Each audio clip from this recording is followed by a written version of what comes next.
panumọ́ àbo panumọ́ àbàfìn epo igi mádùnmárò ẹja òjìjí pàǹdọ̀rọ̀ kékeré tí ò tí gbó èso pàǹdọ̀rọ̀ kékeré tí ò tí gbó ìkarahun ìgbín mẹ́sàn-án kànáfùrù àti ìyèrè ẹ̀gún ní àgúnmu sọ́dí páúdà kẹsà sí bòjì tó bá ti gbẹ bòjì lẹ́yìn ọ̀sán sí ẹ sọ́ di páúdà ẹ sọ́ bí èlùbọ́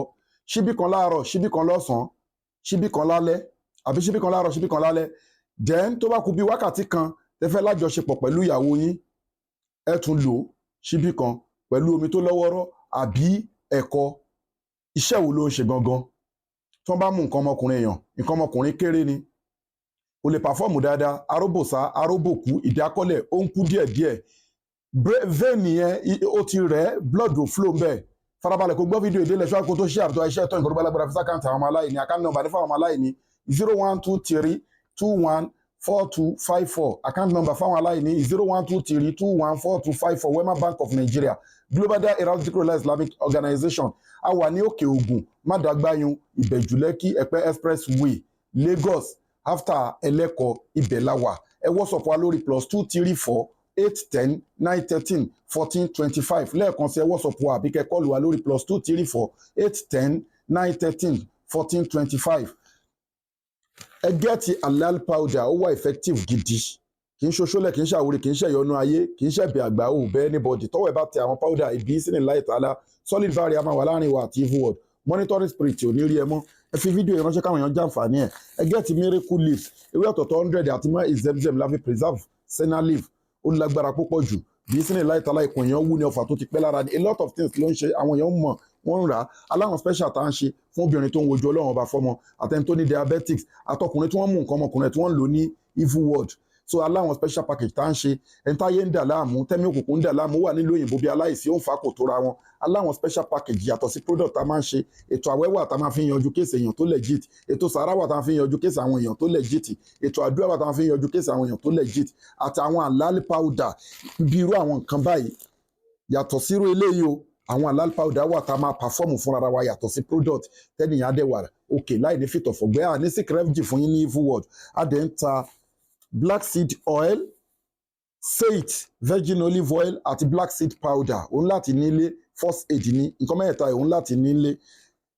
ẹ gbìyànjú kẹ́ gẹ́ẹ̀tì all in one natural herbs ẹ ti rí all in one ní ikú nìkan ni kò lè wò prevention ni treatment ni cure ni ó dẹ̀ wà halal gbogbo product wa ló gba láàbù kọjá they are all powders ó dẹ̀ wà effective gidi all in one ọmọdé lè lo àgbàlagbà lè lò bẹ́ẹ̀ ni ẹ gẹ́ẹ̀tì ìsọ̀yè memory booster fọ́mọdé àti fún àgbàlagbà ìsọ̀yè ileham kódà pé pọ́mọ ádámọ̀ ló fẹ́ kó làákà èèyàn ó nídìí ìsọ̀yè ó wà effective gidi ẹ gẹ́ẹ̀tì caterpillar fún obìnrin tí hormonal imbalance àbí sọmúroro àbẹ́dà ó ń dà láàmú sperm leakage so sọmúroro ẹ̀dà infection lóríṣiríṣi tọkọtìyàwó ẹ gẹ́ẹ̀tì ẹ̀bí sínú láìta aláìfinú ṣoyún ẹ̀fẹ̀ yìí gbọmọpọ̀ ó wà effective gidi ọkùnrin tó yẹ pé ó nílò sperm count quick erection quick ejaculation ẹ gẹ́ẹ̀tì transformer 1100 power ó wà effective gidi ṣùgbọ́n tọkùnrin yẹn bá fẹ́ pàfọ́ọ̀mù ẹ̀ dáadáa tó fẹ́ kó ṣiṣẹ́ dáadáa kó get caterpillar àti transformer àti miracle leaves kó máa lo mẹ́tẹ̀ẹ̀ta papọ̀ wàá lè máa gbéná wọlé dáadáa ẹ get bulldozer melt fibroid ẹni tó lóyún ìju tó ní fibroid bẹ́ẹ̀ ni bulldozer ó wà effective gidi bí sínú láìtàlá àbí blockage tube so ó wà òkè gan fún so ẹ WhatsApp wa lórí èké ìpèníjà lẹ́ẹ̀kan sí lórí +234 810 913 1425 adẹ̀ ní èyíkéyìí nínú àwọn ẹ̀yin èèyàn tẹ́ fẹ́ ká máa bá yín advert ká bá yín promote nǹkan tẹ́ bá ń ṣe business yín lórí page wa ẹ contact wa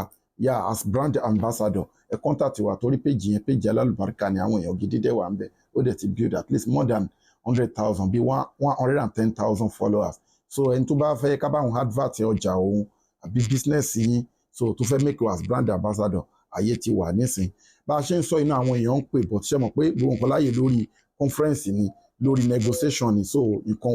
ọ̀rọ̀ lè máa wọ̀ ó ti yẹ yín sìn but àwa ò níyan lára ó ti yẹ yín nísìn so Ọlọ́run gbàdúrà wa èyíkéyìí nínú ìpèníjà ẹ contact wa wà ní òkè Ògùn mádàgbáyún ìbẹ̀jú lẹ́kì ẹ̀pẹ́ expressway Lagos after ẹlẹ́kọ̀ ibẹ̀ la wà ẹ WhatsApp lórí +234 810 913 1425 ẹ̀dẹ̀ bá wa dá sí ètò mosgift tá ń kọ́ Ọlọ́run gbàdúrà yín inna li izzata lillahi jami'a gbogbo agbára Ọlọ́run bá lónìí má sàlámù wa ilẹ̀ lè kọ́